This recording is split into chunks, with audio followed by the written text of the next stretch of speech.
The sound of my own name being crossed off a guest list is something you never forget. I stood at the entrance of the Naval Academy auditorium, watching a young security officer draw a thin red line through the only proof that I belonged there. My brother walked past me without a glance, his uniform pressed, his medals gleaming, his voice just loud enough for the crowd to hear. He called me a paper pusher, a nobody hiding behind a desk. He had no idea that 3 days earlier, my hands on a keyboard had kept his entire squadron alive. My name is Claire Fisher. For 20 years, my family believed I processed paperwork in a government office. They believed I was the quiet disappointment, the daughter who never amounted to anything, next to her golden brother, Michael, the fighter pilot everyone worshipped at every dinner table, every holiday, every family photograph. What they never knew was that I held a rank most men spend entire careers chasing and never reach. What they never knew was that the shadows I worked in decided the outcome of wars they would never hear about on the evening news. That morning, the guard's voice was polite but firm.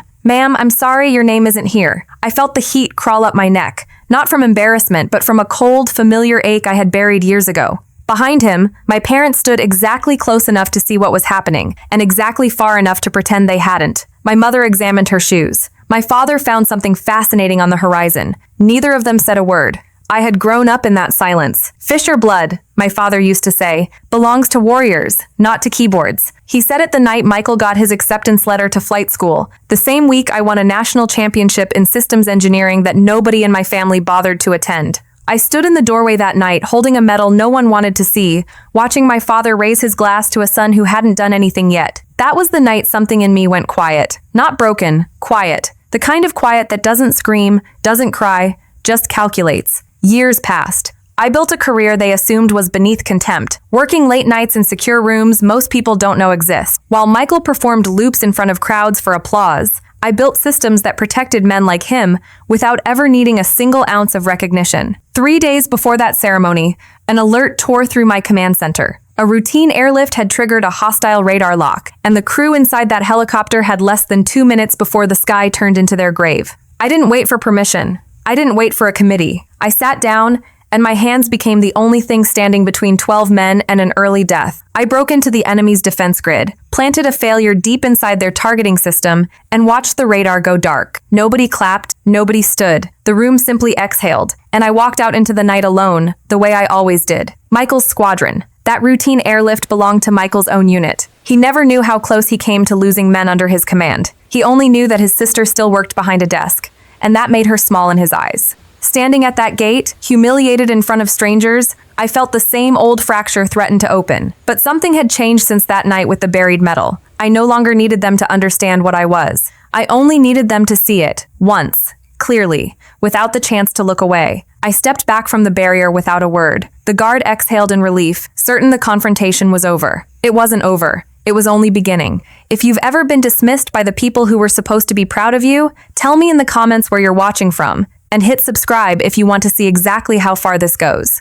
I reached into the pocket of my coat and felt the cold weight of the insignia I had carried there all morning. 3 silver stars. I hadn't planned to reveal anything that day. I had planned to slip quietly into a side entrance and watch my brother's ceremony from a distance, invisible, the way I had always been in that family. But invisibility has a price, and I had paid it for the last time. Behind me, tires screeched against the pavement. A black government vehicle swung hard into the drop-off lane, cutting off traffic entirely. The guard spun around, panic flashing across his face as the rear door opened and a decorated 4-star Admiral stepped out into the sunlight. He didn't look at the crowd. He looked directly at me. "There you are, Vice Admiral Fisher," he said, his voice carrying effortlessly across the stunned silence of the checkpoint. The guard's face drained of color. He turned to me, his salute snapping up so fast his arm shook. Michael, 20 yards down the walkway, froze mid-step. My father turned slowly, his mouth falling open as if his brain refused to process what his eyes were showing him. My mother's hand went still over her chest,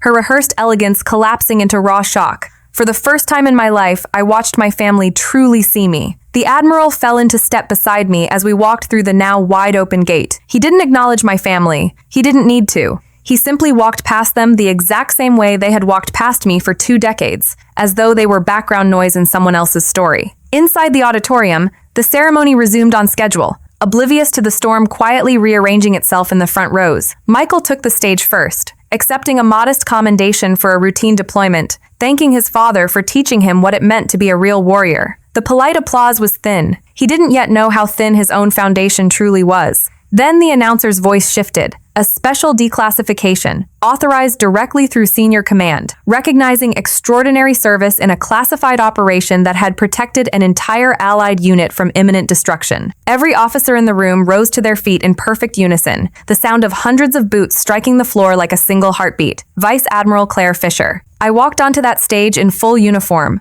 3 silver stars catching the light, and looked out over a sea of standing officers who understood exactly what those stars meant. My family sat frozen in their seats, small among a crowd that had just given me the exact respect they had always denied me at their own dinner table. The final twist wasn't the medal. It was what came after. In a quiet room backstage where my brother finally stopped performing, Michael stood in front of me, stripped of the swagger, stripped of the audience, his voice shaking as he admitted that the operation that saved him from that radar lock had been mine. He wasn't grateful at first. He was furious that his spotlight had been stolen, pacing the room, accusing me of humiliating him on purpose. I let him finish. Then I told him the truth, as flatly as I had told it to no one else. I didn't do it to embarrass you, Michael. I did it because keeping you alive was simply part of the job. You were never the point. That was the moment his anger finally broke, replaced by something rawer, something closer to shame. My father tried next, his voice stiff with wounded pride, insisting I should have told them sooner, that keeping this secret was somehow a betrayal. I looked at the man who had spent 30 years calling me a coward for a job he never once asked me to explain, and I said the only thing that mattered. You never asked what I did. You only ever assumed I was less. I didn't lie to you. I simply stopped trying to prove my worth to people who had already decided I had none. I walked out of that room without raising my voice, without slamming a single door, and for the first time in my life, the silence behind me belonged entirely to them. Months passed before I stepped back into that house. When I finally did, something had shifted. My father had built a modest wooden case for his own service medals, and beside them, given equal weight for the first time in his life, sat mine. He didn't say much. He didn't need to. Sometimes an apology looks like nothing more than finally making room. Michael found me on the porch one evening, turning a broken pair of sunglasses over in his hands, admitting quietly that he had spent his entire life performing courage because he never believed he had earned any of his own. I listened. I didn't rush to forgive him completely, and I didn't owe him that. Forgiveness and access are not the same thing, and I had learned the difference the hard way. I accepted his apology. I kept my distance anyway. Standing outside that night, looking up at a sky full of quiet, indifferent stars, I understood something I wished I had known 20 years earlier. Your worth was never something a room full of people needed to confirm. It was something you carried inside you long before anyone else was paying attention. If you've ever been the invisible one in your own family, the one nobody clapped for, drop the word "seen" in the comments below. Like this video, subscribe for more stories like this one, and remember, you were never required to explain your value to people who never intended to listen.